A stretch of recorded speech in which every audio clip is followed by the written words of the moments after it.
At my niece's birthday celebration last Saturday in Tampa, Florida, the mood was straight out of a lifestyle magazine, balloons, cupcakes, and Instagram perfect table spreads. The event was hosted by my sister Danielle at her home, a two-story suburban dream with manicured hedges and a doorbell camera that plays Mozart. My daughter Ava and I arrived with a modest gift and handmade cards. She'd insisted on drawing stars on them because birthday girls deserve galaxies. Ava, 7 years old and shy in crowds, wore the glittery headband she had picked out from Target just that morning. "It makes me feel like a star," she had whispered in the car as we pulled into the driveway. She'd practiced saying happy birthday twice, nervous but excited. I had hoped that maybe, just maybe this time things would go smoothly. Inside, kids raced across the hardwood floor in matching outfits that read Shine Squad. I stayed close to the kitchen island, exchanging surface-level smiles with Danielle's friends and our distant relatives. My mom gave me that tight, calculated grin she reserves for public family functions, and my dad barely looked up from his obsession with the brisket.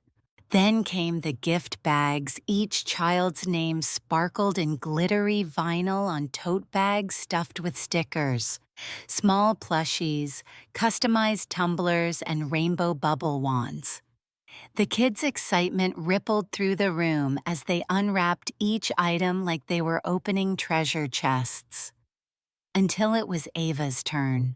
A plain white paper sack was handed to her. No name, no colors, no ribbons, just a sticky note slapped across it in Danielle's handwriting. "Try harder next year." Ava paused. She looked at me, then back at the bag.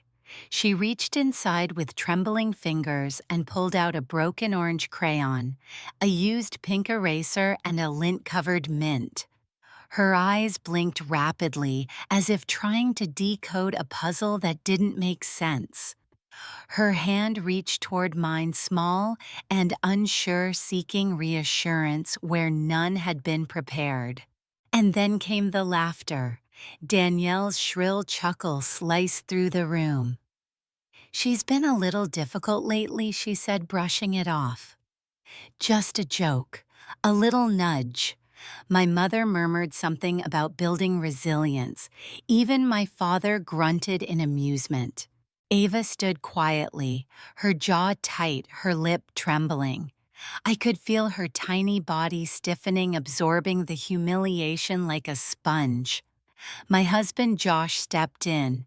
Then he knelt beside her, took the bag from her hands, and said softly, "Let's go get you some real cake, sweetheart." We walked out. No words, no drama, just the three of us, quiet focus, leaving behind the sounds of forced laughter and clinking dessert forks. That night back in our home in Jacksonville, Ava curled up under the throw blanket her dad had given her for Christmas last year. It was navy blue with stitched words in silver thread. "You are safe. You are strong. You are loved." She didn't speak much, just sat quietly running her fingers over the cards she had made earlier, as if searching for meaning in the stars she had drawn. At one point, she looked up and asked, "Was it because I didn't say thank you fast enough?" My heart ached in a way that only a parent could understand. I knelt beside her and said, "No, sweetheart. It was because sometimes people forget how to be kind."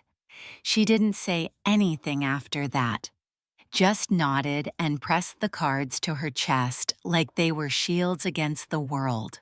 She fell asleep that way, still wrapped in silence, still holding on.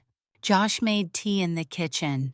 The kettle's soft whistle was the only sound breaking the heavy stillness. We didn't talk. We didn't have to. This wasn't new. It was simply the moment when all the quiet cruelties of the past became undeniable. After a while, he looked at me across the counter and said I paused the transfers. I nodded.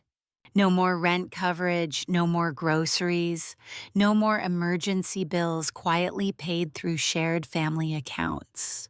Then I opened the drawer where we kept the important things: the birth certificates, the insurance papers, the folder I'd been building slowly for years. Inside were printed emails, screenshots of text conversations, Venmo receipts labeled just until payday, and a copy of a request from Danielle asking if I could babysit her twins for a full week while she went on a healing solo retreat. There was even a scanned invoice from the time I paid our parents' overdue property taxes. They said they'd reimburse me after their cruise. They never did. On top of the pile, I added one last item: the sticky note, "Try harder next year." I slipped it into a clear sleeve and sealed the folder. Josh watched me silently. When our eyes met, he gave a single nod, not one of permission, but of recognition, of shared resolve. This time it would be different. No more soft landings, no more second chances. Tomorrow morning we would return a lesson of our own. The part that hurt the most wasn't the sticky note or even the laughter that followed. It was realizing that what happened to Ava didn't start with her. It started with me. Growing up in our family meant mastering the art of invisibility. It meant scanning every room before walking in and calculating which version of yourself might upset the balance the least. Joy, disappointment, sadness, none of it mattered unless it made someone else feel good. My sister Danielle was always the golden child. No one ever said it outright, but it was as obvious as the sun in July. My parents beamed when she spoke, even if it was just about which shampoo she liked, my achievements. They received a distracted, "Oh, that's nice," before the conversation snapped back to Danielle's latest brunch photos or her new indoor plants. I still remember coming home in third grade with a certificate for perfect attendance. I'd pushed through fevers, migraines, and one pretty awful stomach bug. I handed the paper to my mom with pride swelling in my chest. She barely looked up. "Danielle got selected for the honor roll again," she said, eyes fixed on her phone. When I finally earned an A in pre-calculus, a subject I had nearly failed twice, my dad said, "Your sister never had trouble with math." When I landed the lead in a school musical, they didn't come. Danielle had a dentist appointment, a cleaning, not even a filling, and birthdays. Forget it. Every year our parties were merged to make things simpler, even though hers was in March and mine in May. The cake always had her name first: Danielle and you. Like I was a footnote. One year we were given a single gift to share. It was a bike, in her size. I learned early that I was always either too quiet or too loud, too opinionated or not expressive enough. I smiled wrong. I sat wrong. I laughed too hard or not enough. And every time I asked why I felt like I didn't belong, I was told I was too sensitive or making drama. There was no yelling, no bruises, just a slow, quiet erosion of confidence, 1,000 little paper cuts that never stopped stinging. When I was 15, I came home sobbing after being wrongly accused of cheating on an exam. I hadn't. I studied for weeks. I expected comfort. Instead, my mom shrugged and said, "Well, maybe you just seem like someone who would cheat. Try not to act so suspicious next time." When I confessed at 17 that I thought I might be struggling with depression, my dad rolled his eyes and said, "Everyone feels down sometimes. Go for a walk." Danielle chimed in with, "Ugh, drama much." It didn't matter what I said, what I did, how hard I tried. I was always a shadow standing beside her spotlight. When I got accepted into college, I packed my own bags and drove myself 6 hours away. They didn't offer to come. A week later, I got a card in the mail with $20 and a sticky note, "Don't blow it." I didn't. I got a degree, found therapy, and for the first time in my life, learned how to name the things I'd been taught to swallow. Emotional neglect, scapegoating, conditional love dressed up as tradition. And just when I thought I'd escaped it all, just when I started healing, it found its way to my daughter. That was the moment everything changed. That was when the cycle stopped being mine alone. When Josh and I had Ava, I swore things would be different. I pictured big family gatherings filled with laughter, cousins playing in the backyard, grandparents doting on their grandchild. I wanted her to grow up feeling secure, surrounded by warmth and inclusion. I wanted her to have what I didn't, and for a while I convinced myself she would. The cracks were subtle at first, comments that seemed harmless, easy to brush off if I wanted to. Like the time Danielle glanced at Ava's outfit and said, "That's unique. She really dresses like she's in her own little world, huh?" Or when my mom insisted Ava hug everyone at Thanksgiving, even Uncle Rick, despite Ava clearly pulling away. "Don't be rude, sweetie," she'd coo.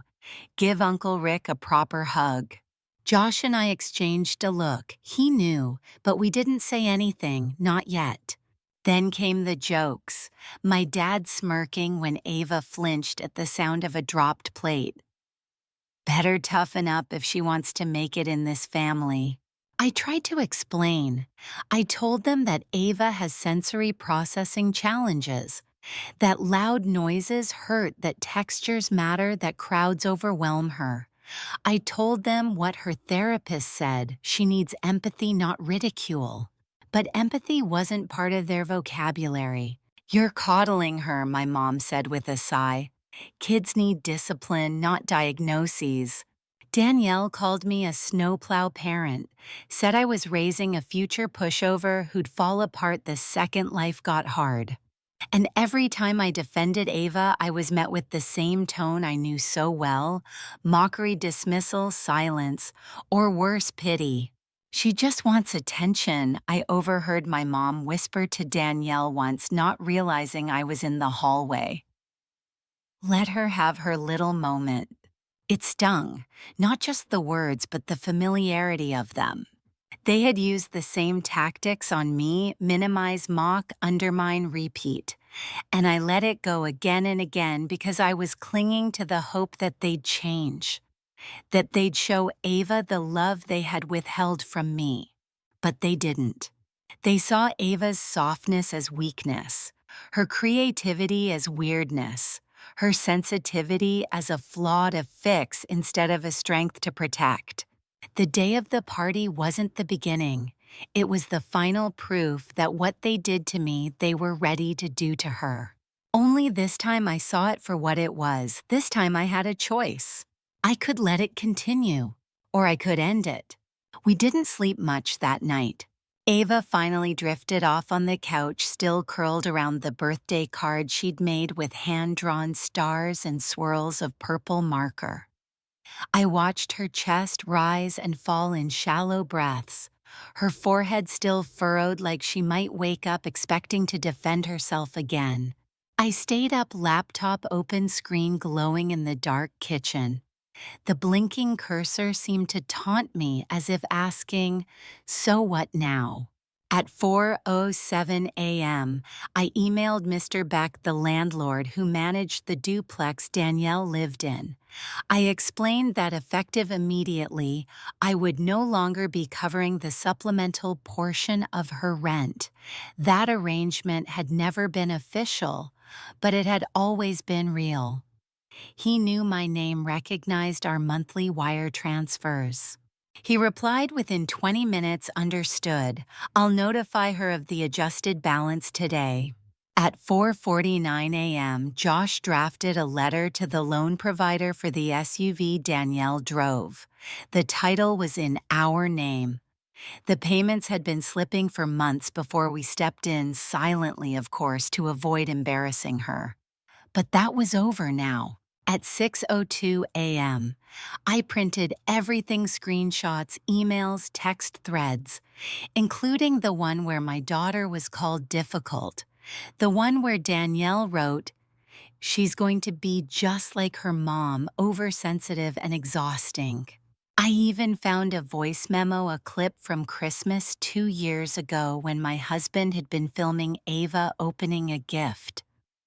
In the background, unaware she was being recorded, my mom leaned toward Danielle and said, "Don't bother getting her anything nice. She never appreciates it anyway. They were talking about me." By 7:00 a.m., it was all inside a folder labeled annotated, bound with a crimson ribbon I found in the junk drawer. Ironically, it was a leftover from one of Danielle's baby showers. At 7:30, we drove to her house. Josh placed the envelope gently on the welcome mat. We didn't knock, we didn't speak. We rang the bell and walked away. We were halfway down the street when we heard it, a scream, raw, wild, unfiltered. I didn't flinch, I didn't turn around. Josh's hands tightened around the steering wheel. He smiled just slightly. Later, I found out a neighbor had come out in his robe, assuming someone had been hurt. When he saw Danielle red-faced and hysterical, clutching the folder like it might burn through her palms, he called the police. When they arrived, she insisted it was harassment, that I was trying to ruin her life. The officers flipped through the folder and calmly told her, "It's a civil matter, ma'am." Translation: this is what the truth looks like, and no one's going to save you from it. By noon, my phone had turned into a battlefield. 38 messages from Danielle alone. The first few were pure rage, caps lock fury. "What is wrong with you? You think this is funny?" Then came guilt. "We're family. You don't just do this to family." Then desperation. "Please, you can't just stop paying because of a joke." And then, of course, the threats. "If you don't undo this, you'll regret it." My mother called 4 times. She left a voicemail on the third. "You've taken this too far. This family has always had its issues, but you just lit a match to everything. What do you want from us?" Her voice sounded angry, not remorseful, not surprised, just cornered. I didn't respond, not to any of them. Instead, I opened my inbox and sent the digital version of the folder to our extended family, my uncles, aunts, cousins. No explanation, just a subject line. In case you've ever wondered why we stopped showing up, by sunset I had 20 replies.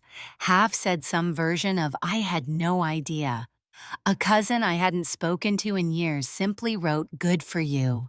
But the real ripple effect came 2 weeks later. The landlord followed through.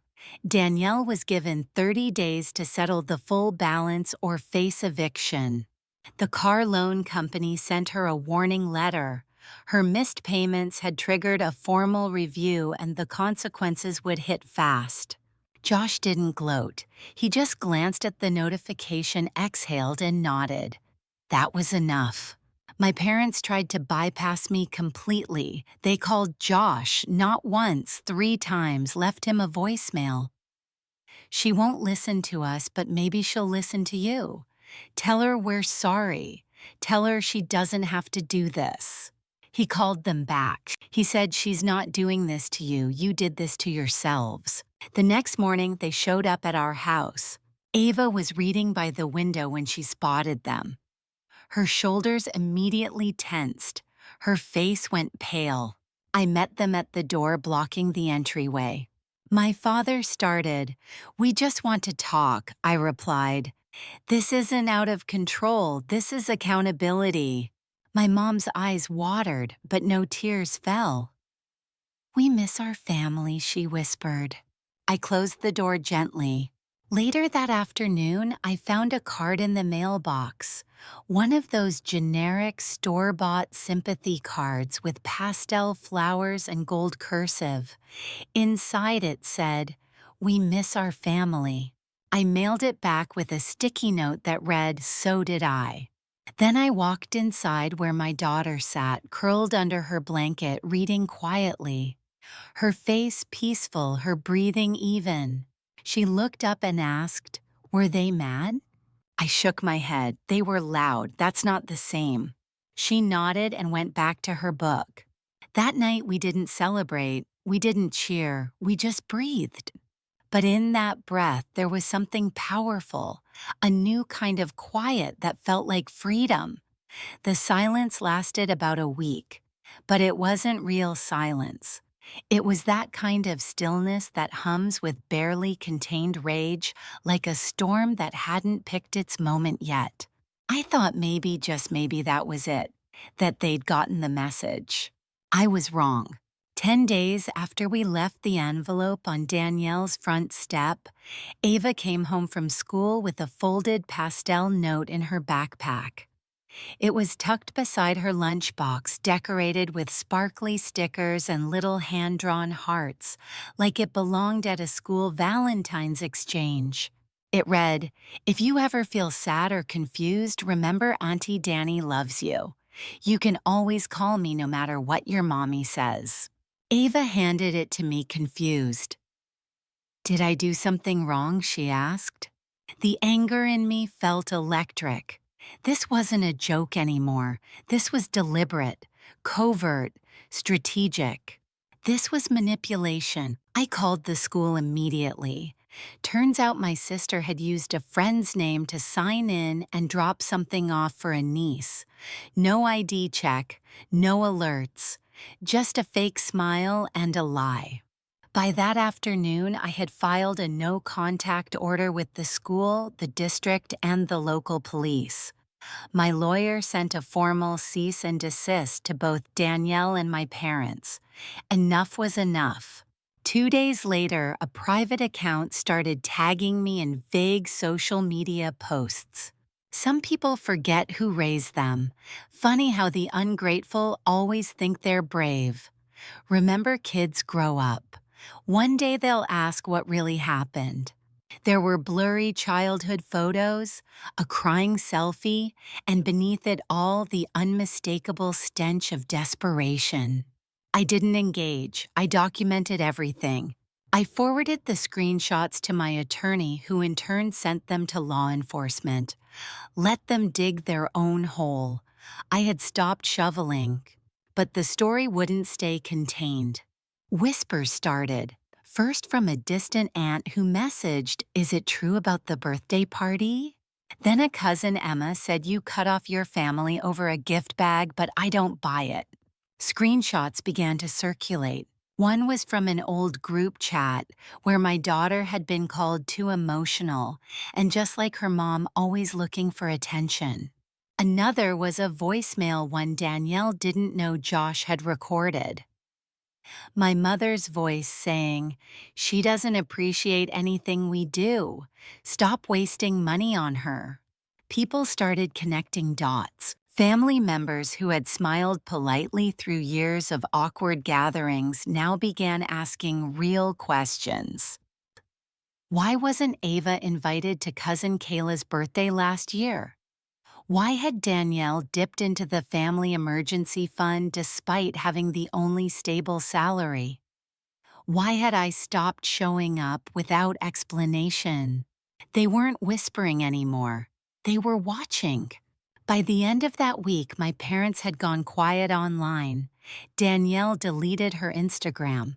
A wall that had stood for years was finally beginning to crack, not because I shouted, but because I stopped protecting them from their own reflections. Then came the letter. It was handwritten in blue ink on monogrammed paper, the kind my mom always reserved for thank you notes or holiday cards. This one, however, wasn't signed with warmth. It read, Family is complicated. We've all made mistakes. But punishing everyone forever over one misunderstanding, it's cruel. Think of your daughter. Someday she'll resent this distance, and so will you. No apology, just manipulation dressed up as nostalgia. I didn't cry, I didn't shake, I framed it.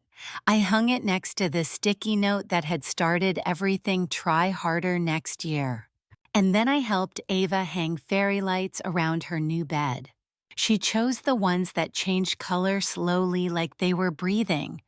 Her own breathing had changed too, softer now, no longer tight and guarded.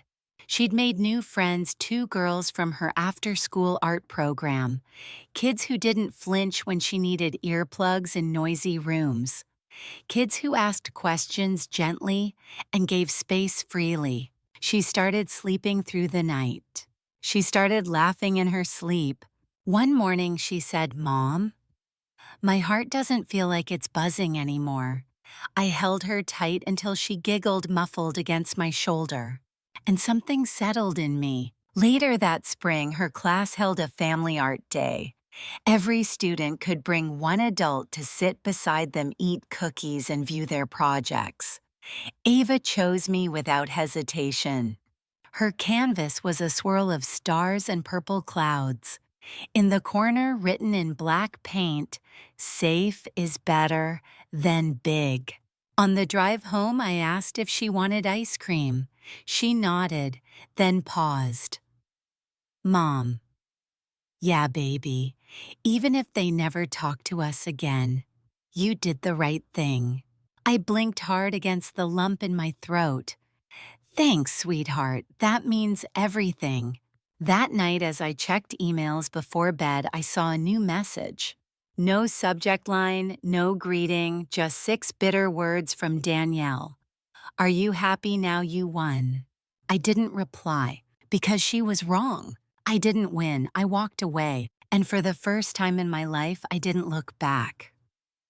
2 years have passed since that party. 2 quiet, healing, beautiful years. We moved to a different part of Oregon, a smaller town, slower pace. The kind of place where people wave from their porches and the grocery store clerk knows your name. Ava calls it our soft place to land. I think she's right. She's thriving now. She paints galaxies that shimmer across her bedroom walls. She plays violin not because we told her to, but because she says the sound makes her feel strong. Her therapist said she's making remarkable progress. I think she just needed the room to breathe. And me, I stopped holding my breath. I started journaling again. I went back to school part-time to finish a degree I abandoned long ago. I bake, I volunteer. I smile without wondering if someone will twist it. Sometimes memories sneak up on me, my mother's sighs, Danielle's smirks, the weight of being the problem child. But they no longer pull me under. They pass through like smoke from a fire already out. Ava asked once, "Do you ever miss them?" I thought about it, then said sometimes, but I think what I miss isn't real. I think I miss who I hoped they could be. She nodded. I miss the cousins, but I'm glad we're safe now. Me too, baby, me too.